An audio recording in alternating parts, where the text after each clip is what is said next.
বরগুনার পাথরঘাটায় প্রাথমিক বিদ্যালয়ের কয়েকজন শিক্ষকের উপর হামলার প্রতিবাদে মানববন্ধন করেছে পাথরঘাটা উপজেলার শতাধিক শিক্ষক। ৯ মে শুক্রবার সকাল ৯টায় পাথরঘাটা শহরের গোলচত্বরে উপজেলা প্রাথমিক শিক্ষক সমিতির আয়োজনে এ মানববন্ধন অনুষ্ঠিত হয়।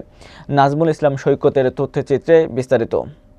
মানববন্ধনে অংশ নেয় উপজেলার মাধ্যমিক শিক্ষক সমিতি সহ উপজেলার বিভিন্ন শিক্ষা প্রতিষ্ঠানের শিক্ষকরা।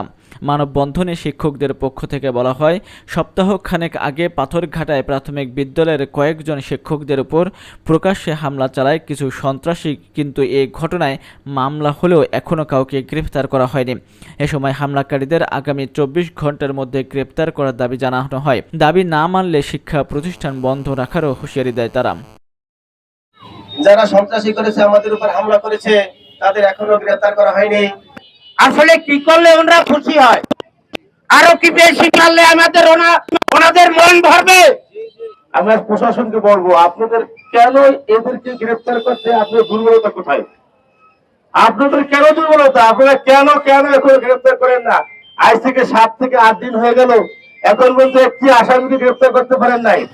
আমরা বলবো এই প্রশাসন সম্পূর্ণ ব্যর্থতার পরিচয় দিয়েছে।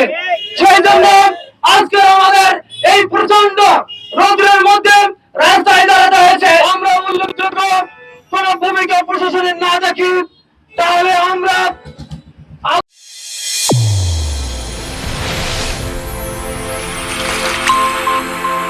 চ্যানেল A1 হৃদয়ের স্পন্দন।